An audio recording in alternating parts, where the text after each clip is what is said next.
Conventional wisdom says that you cannot paint RC car bodies, polycarbonate, aka Lexan, with just regular spray paint. Well, so just to prove that these are indeed swatches cut from a real RC body, I've overlaid where I've cut them out. 3 different kinds of paint. This is available at Tractor Supply. It advertises that it's for plastics. Same with Rust-Oleum Painter's Touch and American Accents. Wood metal plastic, bonds to plastic. So there's that. There's the swatches. Actually, I lied. There you go. There's your swatches lined up. Now another YouTuber, Chris Borison, conducted the same experiment and posted a video about 9 years ago where he used Krylon Fusion to paint pieces, swatches of an RC car body. And then in his test, he said he hit them with a hammer multiple times and showed that the paint actually does flex with the Lexan. Now, on all these, it's about 4 coats. First coat was a dusting and then continually layered as they flashed off until I could see no more of the blue masking through this. So let's start off with Rust-Oleum American Accents Gloss White. All right, here's the piece.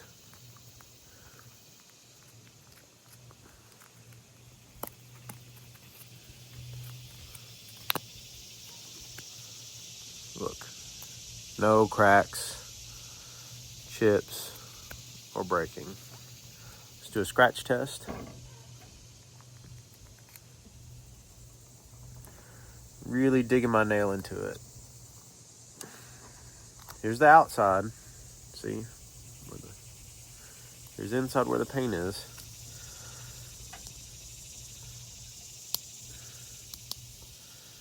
And I could not get the paint to come up, but I was able to indent it with my fingernail.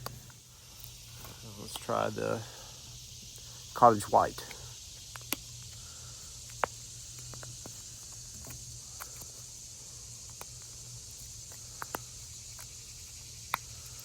So in this one, I even creased it. And as you can see, oh, okay, I was able to get some paint to lift off with my fingernail, but only because of this dimple cast into the plastic. On the flat surface, okay, yeah, so not as durable, but still plenty tough and flexible, in my opinion. And the Magic, finally, from Tractor Supply. I would say this one is the softest setting of them all. But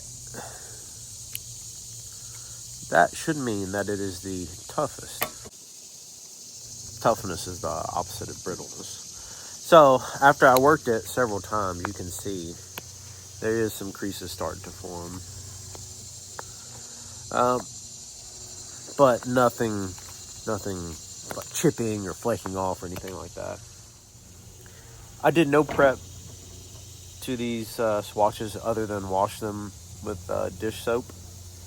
I did not scuff them, apply any kind of primer. So what can we conclude from this?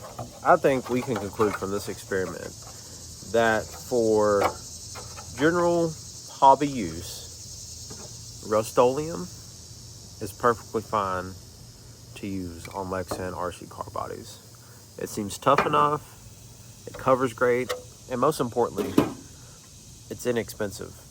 $7. Tamiya paint, Duratrax paint, Proline, you're all that's about $10 a can, and the Tamiya is only 4 point something ounces. It's 100 mils, so you would be lucky to get maybe one body out of it. I'm gonna waste my money anymore on specialty RC car paint unless it's some kind of show car. I think Chris Borison reached the same conclusion that he wasn't going to spend any more money on specialty RC paints. Now, that's not to say that Tamiya paint is worse, I'm sure specially formulated polycarbonate paint is better. But for my use, it's going to be just fine. So I hope you learned something. Like, share, and subscribe.